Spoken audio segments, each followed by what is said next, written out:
Salam profit teman-teman Saham TV. Bertemu lagi di channel Saham TV yang membahas informasi, edukasi, strategi trading, tips dan trik perihal saham.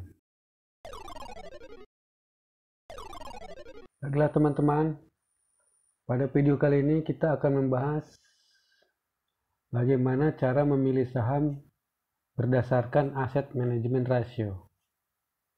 Sebelumnya, kita ketahui dulu definisi rasio pengelolaan aset atau aset manajemen rasio.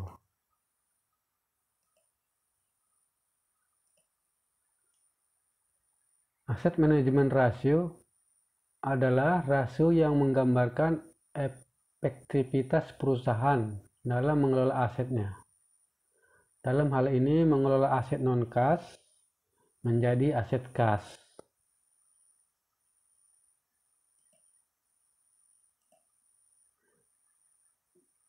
Rasio pengelolaan aset terdiri dari 7 subbagian.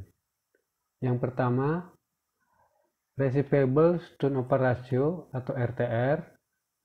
Yang kedua, Days of Sales Outstanding atau DSO.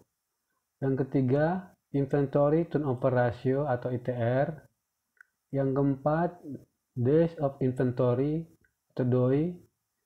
Yang kelima, Payable Turnover Ratio atau PTR. Yang keenam, Average Payment Period atau APP. Dan yang ketujuh, Total Asset Turnover Ratio. Sekarang mari kita lanjutkan. Di dalam Microsoft Excel, kita buatkan tabel seperti berikut. Yang pertama, judul analisis rasio pengelolaan aset. Lalu kita buatkan kolom nomor, kode, nama emiten,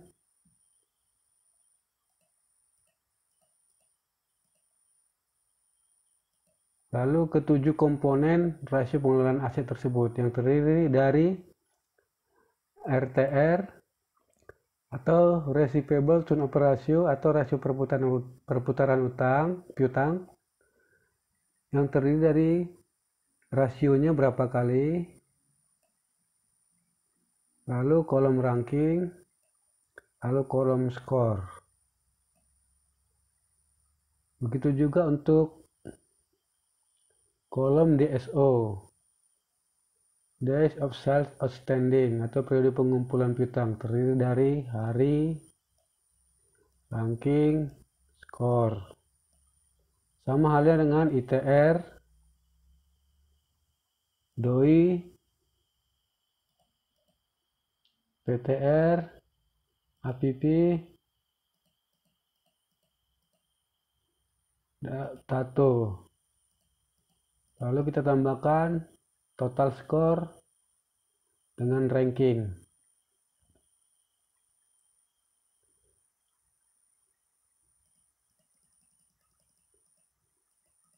Lalu kita sekarang masukkan data nilai RTR-nya.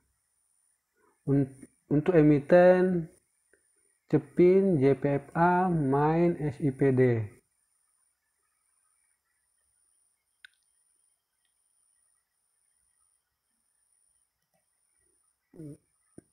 Nah, ini data RTR atau Receivable Turnover Ratio atau rasio perputaran piutang. Ini dia.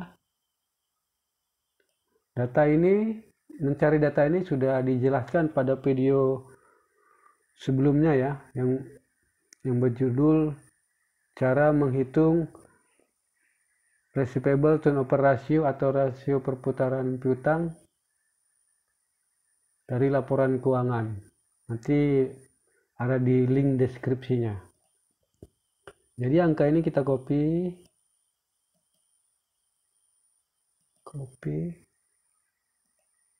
kita masukkan ke sini.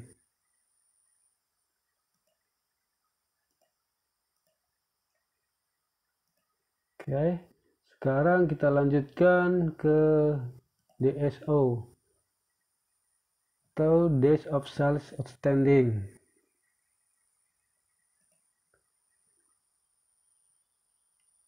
Ini dia. Angka ini juga sudah, cara mencari angka ini juga sudah dijelaskan di video sebelumnya. Nanti bisa lihat di link deskripsi juga. Angka ini saya kopikan dulu. Paste spesial value. Lalu kita cari ITR, nilai ITR. Nilai ITR ini juga sudah dijelaskan cara mencarinya. Nanti bisa dilihat di link deskripsi.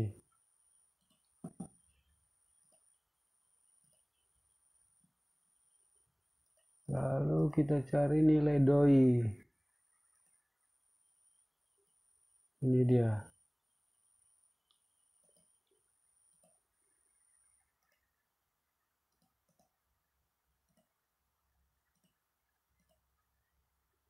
Lalu kita cari nilai PTR, payable turnover ratio. Ini dia. Copy.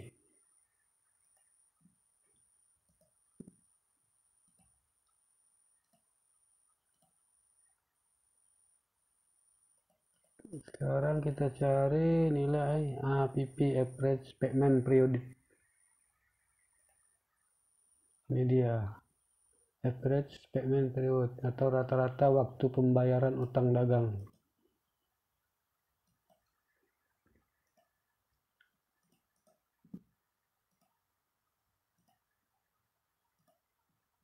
Terakhir kita cari nilai TATO, total asset turnover.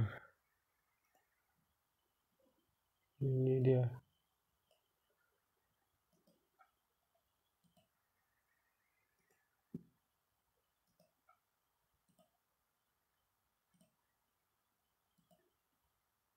Oke, kita kembali ke awal.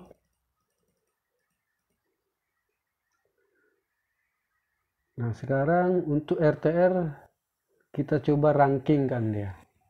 Mulai dari ranking 1 sampai ranking keempat, karena ada 4 emiten nih. Ini diusahakan emitennya harus satu industri ya. Jadi untuk RTR, receivable turnover ratio, catatannya nilai yang lebih besar lebih baik. Kita ranking dia yang lebih besar berarti main ranking 1. Bukan. Yang JPA ranking 1. Lalu main. Lalu Cepin. Terakhir SIPD. Nah, kita lanjutkan, kita pemberian skor. Jika rankingnya 1 kita kasih skor 100, jika ranking 2 75, ranking 3 50, ranking 4 25. Berarti Cepin ranking 3 berarti 50 skornya. JPA 100, main 75, SIPD 25.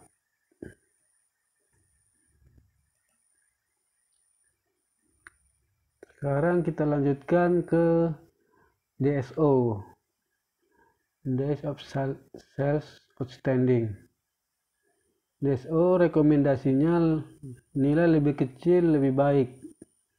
Berarti yang lebih kecil JPFA ranking 1, lalu main ranking 2, lalu Cepin ranking 3, SPD ranking 4. Sekarang kita skor 50,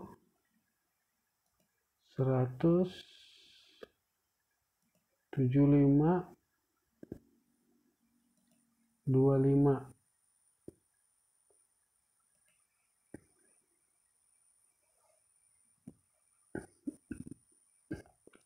Lanjut kita ke rasio ITR, inventory turnover ratio. Rekomendasi nilai lebih besar lebih baik. Yang lebih besar berarti SIPD. Yang kedua CPIN. Yang ketiga MINE.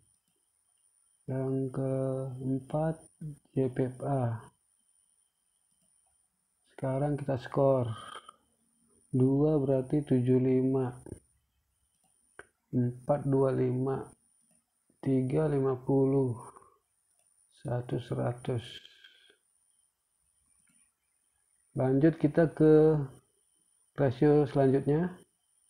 DOI, Days of Inventory atau umur persediaan. Rekomendasi nilai lebih kecil lebih baik. Berarti lebih kecil SIPD yang pertama, yang kedua CPIN, yang ketiga MINE, yang keempat JPFA. Lalu kita skor 75, 25, 50, 100. Lanjut lagi kita ke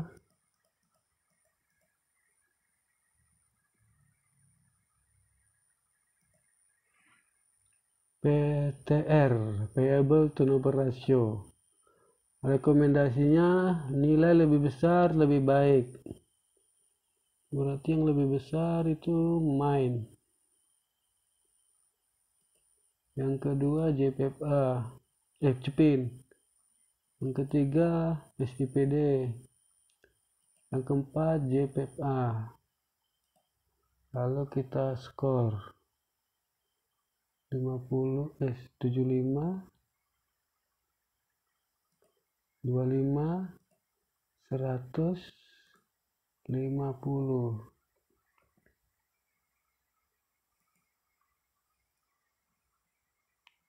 Lanjut kita ke average payment period atau rata-rata waktu pembayaran utang dagang. Ini rekomendasinya lebih kecil lebih baik. Berarti yang lebih kecil MINE. Yang kedua CPIN. Yang ketiga SIPD. Yang keempat JPFA. Kita kasih pembobotan skor 75, 25, 100, 50. Oke. Nah, yang terakhir nilai total asset turnover ratio. Ini kita beri ranking. Itu rekomendasinya mendekati nilai industri. Nilai industri untuk pakan ternak sama dengan 2. Berarti CPIN posisi ranking 1. Yang kedua SIPD. Yang ketiga MINE. Yang keempat JPFA. Lalu kita skor 100, 25, 50, 75. Oke, benar ya? Oke. Sekarang kita total skornya. Jadi skor yang kita berikan tadi kita total. Ada 7 subbagian tuh. Kita total semuanya. Sama dengan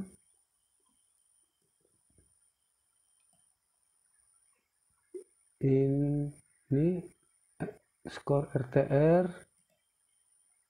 tambah skor DSO tambah skor ITR tambah skor DOI tambah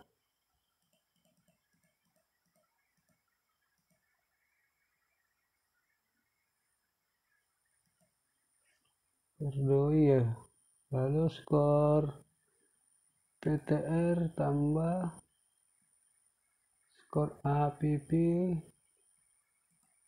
tambah skor tatu ada 7, 1 2 3 4 5 6 7 ya, kita enter, didapat total skornya 500.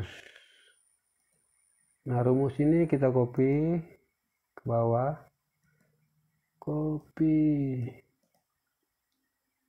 paste spesial formula. Oke,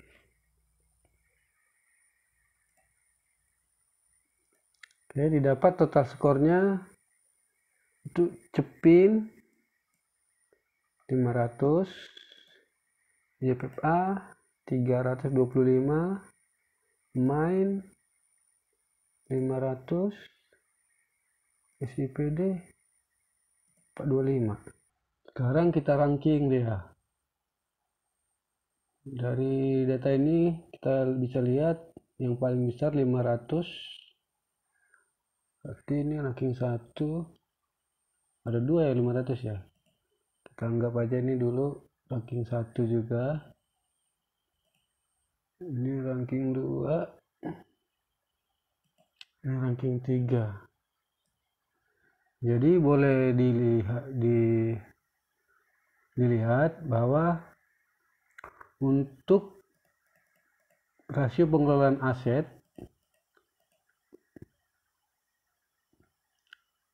yang paling efisien yaitu Cepin dengan Main, disusul dengan SIPD dan JPA.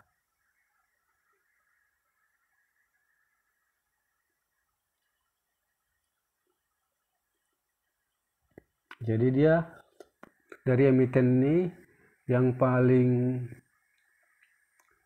efisien dalam mengelola asetnya menjadi aset kas, yaitu ada 2 emiten, yaitu emiten Cepin dan emiten Main. Yang selanjutnya IPD sama JPA. Nah, kalau boleh saya modifikasi lagi, ini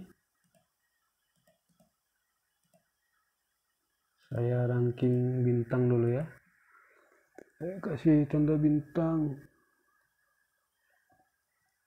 Kalau boleh saya modifikasi, berarti saya ambil dari nilai tatunya nih, yang mendekati nilai industri. Cepin mendekati atau sama dengan nilai industrinya, berarti ini saya kasih ranking 1, ini ranking 2, berarti IPD ranking 3, JPA ranking 4. Kalau boleh dimodifikasi, berarti yang paling efisien yaitu Cepin, Main, SIPD, dan JPA. Yang paling efisien dalam mengelola aset non-kas menjadi aset kas. Oke teman-teman, saya kira itu dulu video kali ini. Kurang lebih mohon maaf. Bertemu lagi kita di video selanjutnya. Terima kasih.